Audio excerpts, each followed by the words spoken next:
여러분 안녕하십니까? 다양한 뉴스가 가득한 방송 아주TV 뉴스룸 준하연입니다. 5월 3일 금요일 뉴스 시작하겠습니다. 국민의힘의 황우여 신임 비대위원장이 당원과 국민의 목소리만 나침반으로 삼아 재창당 수준을 넘어선 혁신을 추진하겠다고 말했습니다. 친이재명계인 인천 연수갑의 박찬대 의원이 민주당의 새 원내대표로 선출됐습니다. 충북 충주 4선 이종배 의원과 대구 달성 3선 추경호 의원의 출마가 예측되면서 국민의힘 원내대표 경선이 다자 경쟁이 될 거란 전망입니다. 지난달 소비자 물가 상승률이 2.9%로 확인됐습니다. 기재부는 상승률이 2%대에 머물게 하겠다며 민생물가 TF를 출범시켰습니다. 김포시를 서울에 편입하는 특별법안이 이번 국회에서 폐기될 전망입니다. 김포시는 다음 국회에서 법안 발의를 다시 추진하겠다는 입장입니다.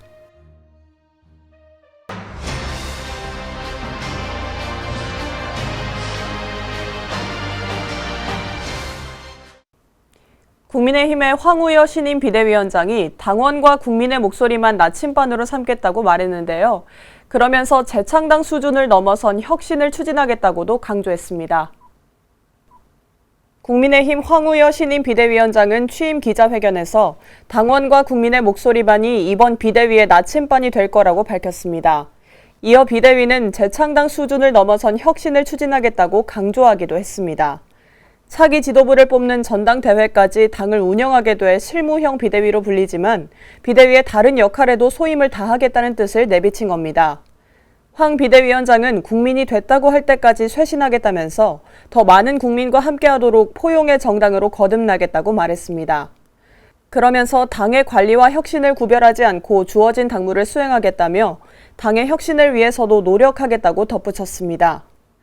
보수정당으로서의 정체성을 재정립하고 야당과도 협력하겠다면서 민생 정책을 더 과감하게 추진하겠다는 의지를 다졌습니다. 친명계인 인천 연수갑의 박찬대 의원이 민주당의 새 원내대표가 됐는데요. 박 의원은 투표 전에 일하면서 싸우는 민주당이 되겠다며 의지를 다지기도 했습니다. 더불어민주당 새 원내대표에 친이재명계인 인천 연수갑 박찬대 의원이 선출됐습니다. 이번 총선에서 3선 의원이 된 박신임 원내대표는 국회 당선자 총회에서 민주당의 새 원내 사령탑으로 뽑힌 것으로 알려졌습니다. 경선은 박 의원이 단독 입후보하면서 무기명 찬반 투표로 진행됐는데 민주당은 득표율 공개 없이 찬성표가 과반이라고만 발표했습니다. 박신임 원내대표는 투표 전 정견 발표에서 일할 기회를 주시면 첫째도 둘째도 셋째도 개혁이라는 각오로 임하겠다고 말했습니다. 그러면서 일하면서 싸우는 민주당, 행동하는 민주당이 돼 국민께서 정치 효능감을 느끼도록 하겠다고 강조했습니다. 한편 민주당 원내대표 경선에서 단독 후보가 당선된 건 지난 2005년 열린우리당 시절 정세균 의원이 만장일치로 추대된 뒤 19년 만입니다. 충북 충주 4선 이종배 의원과 대구 달성 3선 추경호 의원이 국민의힘 원내대표에 출마할 것으로 보이는데요. 원내대표 경선이 다자 경쟁이 될 거란 전망이 나오고 있습니다. 등록 후보가 없어 오는 9일로 미뤄진 국민의힘 원내대표 경선의 판도가 오는 5일 후보 등록을 앞두고 활기를 띠기 시작했습니다. 경기 이천 3선의 송석준 의원이 지난 2일 처음으로 출마를 선언한 데 이어 충북 충주 4선 이종배 의원과 대구 달성 3선 추경호 의원이 출마할 것으로 관측됐기 때문입니다. 이 의원은 지난 2014년 보궐선거로 국회에 들어가 19, 20, 21대 국회의원을 지냈고 당 정책위 의장 등으로도 활동했으며 이번에 출마하면 최다선 후보가 됩니다. 추 의원은 20, 21대 국회의원과 윤 정부의 초대 경제부총리 겸 기획재정부 장관으로 일한 바 있습니다. 여기에 충남 서산 태안 3선의 성일종 의원도 출마를 두고 막판 고심 중인 것으로 알려졌습니다. 친윤계 핵심으로 꼽히는 이철규 의원의 출마 여부에도 관심이 쏠리는데 이 의원은 아직 출마 여부를 명확히 밝히지 않은 상황입니다. 지난달 소비자 물가 상승률이 2.9%로 나타났는데요.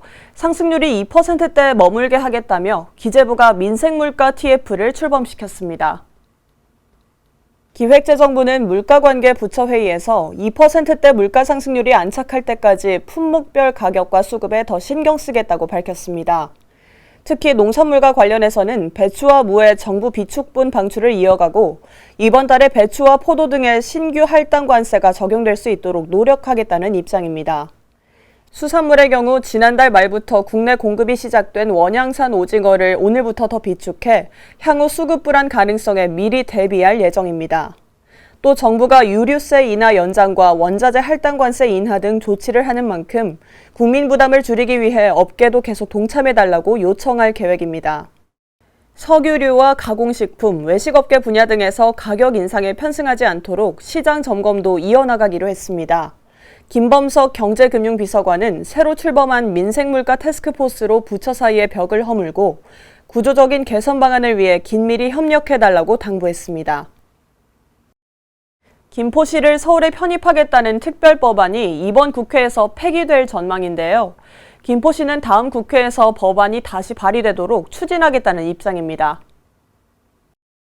경기도 김포시를 서울에 편입시키려는 특별법안은 발의된 지 4개월이 지났지만 이번 국회 소관위에 지금까지도 상정되지 못해 자동 폐기될 것으로 보입니다. 지난해 11월 16일 국민의힘이 발의한 이 법안은 오는 29일까지 통과되지 않으면 사라지게 됩니다. 김포시는 지난해 12월 행정안전부에 주민 찬반 투표를 진행하겠다고 건의했지만 아직도 시행 여부는 결정되지 않았습니다. 행안부는 이에 편입에 대한 서울시와 김포시의 공동 연구 결과물이 나오지 않아 투표 시행 여부를 판단하기 어렵다고 답했습니다. 하지만 김포시는 다음 국회에서 법안 발의 및 주민투표 등 서울 편입을 위한 노력을 이어가겠다고 밝혔습니다. 서울 편입을 주장한 김포의 후보들은 지난달 총선에서 모두 낙선했지만 일단은 편입 방안을 본격적으로 추진하겠다는 게 김포시의 입장입니다. 한덕수 국무총리가 의료 현장을 점검하기 위해 국립암센터를 찾았는데요. 의료 공백에 암 환자들이 고통을 겪는다며 의사들에게 복귀해달라고 촉구했습니다.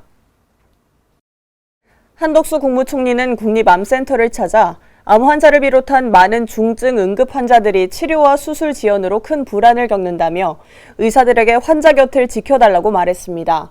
그러면서 암 환자 치료가 늦어지지 않도록 68개의 협력병원을 운영하고 있고 그 대상을 넓혀가고 있다고도 강조했습니다.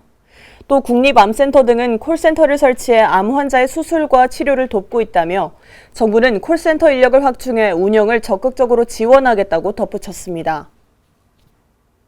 2조 원대 불법 도박 사이트를 운영한 일당이 적발됐는데요.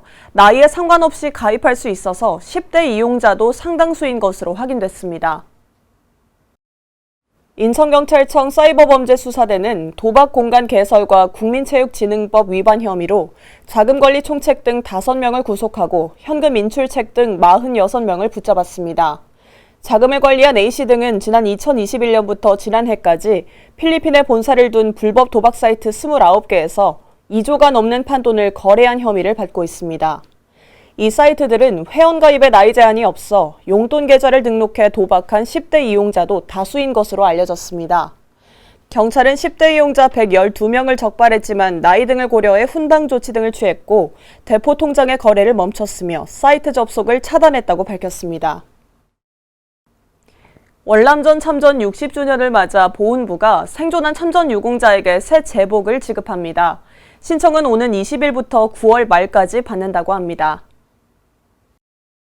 국가보훈부는 월남전 참전 60주년을 맞아 살아 돌아온 참전 유공자 17만 5천여 명에게 새 제복을 지급할 예정이라고 밝혔습니다. 제복은 오는 20일부터 9월 말까지 전화와 이메일을 통해 신청할 수 있으며 전화의 경우 다음 달 7일까지는 출생월 기준 요일제로 신청을 받습니다. 보훈부는 오는 7월 이후부터 제복을 전달해 올해 안에 지급을 완료할 계획입니다. 이어서 날씨 전해드리겠습니다. 내일까지는 대체로 맑은 날씨가 이어지겠는데요. 어린이날 일요일과 대체공휴일 월요일에는 전국에서 비가 내리겠습니다. 서울의 낮 기온이 29도까지 오르는 등 오늘은 대부분 지역이 25도를 웃돌며 때이른 더위가 이어졌습니다. 내일도 낮 동안 맑은 하늘에 햇볕이 강하게 내리쬐 예정인데요. 자외선 지수가 높은 만큼 자외선 차단에 신경 써주셔야겠습니다. 어린이날인 일요일에는 전국에 비가 오면서 때이른 고온 현상이 누그러지겠습니다. 내일 저녁 제주를 시작으로 일요일 오후엔 서울 등 수도권과 서쪽 지역에 비가 내리겠고 늦은 오후엔 전국으로 확대되겠습니다. 비가 오기 전까지는 건조한 날씨가 이어집니다. 서울 등 일부 중부 내륙에는 건조주의보가 내려졌으니까요. 야외 활동하신다면 불씨 관리를 잘 해주셔야겠습니다. 오늘 준비된 뉴스는 여기까지입니다. 금요일 아주TV 뉴스를 마칩니다. 저희는 화요일 저녁 6시에 다시 찾아뵙겠습니다. 시청해주신 여러분 고맙습니다.